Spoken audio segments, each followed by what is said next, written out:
Subscribe करें और bell दबाएं ताकि कोई खबर रह न जाए।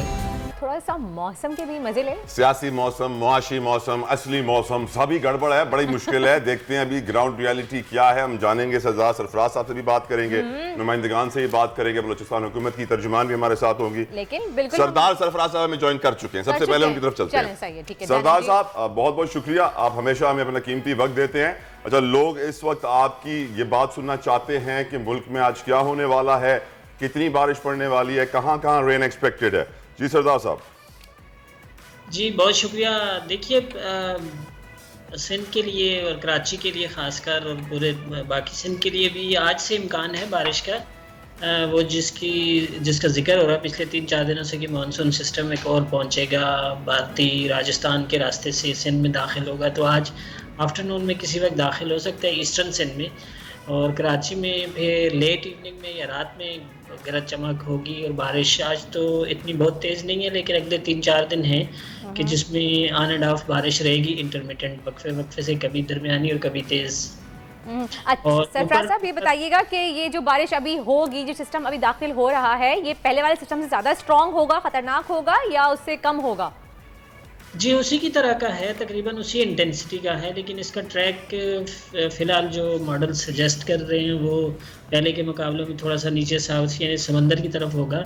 तो देखें जब ये हमारे सदरन सिंध पर यानी कराची, ठट्ठा, बदीन, इन इलाकों पे इसका सेंटर लोकेट होगा और साथ में अरेबियन सी पर, तो फिर फैलाव कितना होता है और कितनी बारिश देता है। लेकिन आलमोस्ट पहले सिस्टम की तरह ही उतना ही स्ट्रॉन्ग है और उसी तरह से वक्फे से 3-4 दिन बारिश का स्पेल रहेगा। हमें इस वक्त ज्वाइन किया डिस्कशन में बलूचिस्तान की तर्जुमान है, बलूचिस्तान हुकूमत की तर्जुमान फरा अजीम साहिबा ने। फरा साहब, thank you so very much Sahiba for giving us your precious time. ये बताइए, अभी हम अपडेट ले रहे थे अपने नुमाइंदे आजम उल्फत से, तो हमें मालूम पड़ा कि बलूचिस्तान के बहुत सारे ऐसे इलाके हैं जहाँ पर अब भी रिलीफ वर्क शुरू नहीं हुआ है। इज दैट ट्रू फरा साहिबा? जी बिस्मिल्लाहिर्रहमानिर्रहीम।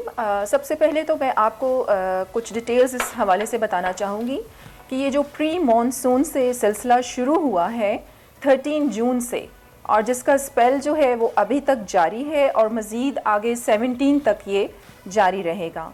और मैं आपको ये बताऊं कि किसी भी डिज़ास्टर से पहले जो इंतज़ामिया होती है उसका एक कंटिजेंसी प्लान जो होता है वो तैयार कर लिया जाता है, और इसी तरीके से सारा प्लान तैयार करके जितने भी स्टेक होल्डर्स होते हैं, आपकी जो डिस्ट्रिक्ट एडमिनिस्ट्रेशन है, डीसीज़ हैं, कमिश्नर्स हैं, एफसी है, आर्मी है, लेवीज़ है, पुलिस है, सबको वो डिस्ट्रीब्यूट कर दिया जाता है और उनकी ज़िम्मेदारियां उन्हें बता दी जाती हैं।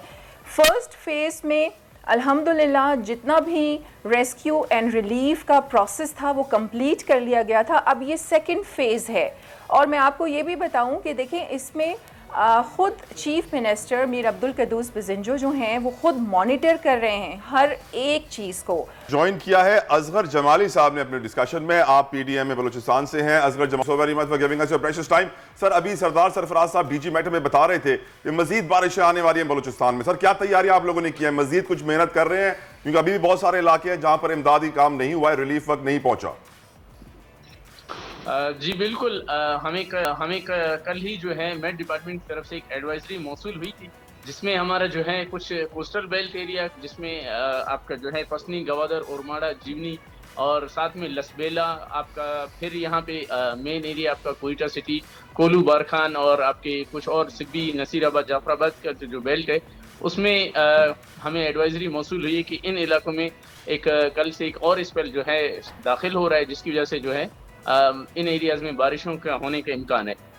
तो जी, जिस तरह पहले से पीडीएम में जिस तरह हमेशा से हम अपना काम कर रहे हैं, तो अपनी मशीनरीज, अपना स्टाफ, अपनी रेस्क्यू टीम्स जिस तरह मोबिलाइज कर रहे हैं, इसी तरह हमने दोबारा से मोबिलाइज किए हैं। और कल भी हमारी एक मीटिंग हुई थी यहाँ पे अपने ऑफिस में तमाम स्टेक होल्डर के साथ, और आज दोबारा 11 बजे एक और मीटिंग हो रही है। इसी हवाले से जितने भी हमारे अलाइड डिपार्टमेंट है, लाइक जमाली साहब, करक, खुजदार, कोहलू, नोशकी, ये वो बहुत सारे ऐसे इलाके हैं जहां पर कुछ सामान ही नहीं पहुंचा, लोग फंसे हुए हैं, अभी भी इमदाद के मुंतजिर हैं। कब तक पहुंचेगा सर यहाँ पे इमदादी सामान? नहीं, मैं सॉरी टू से, जहाँ पे जिस इलाके से, जिस डिस्ट्रिक्ट से डिप्टी कमिश्नर जो हमारे डीडीएमएस हैं, उसने जो डिमांड की है हमने फौरी उसी टाइम पहुँचाया है। सब्सक्राइब करें और बेल दबाएं ताकि कोई खबर रह न जाए।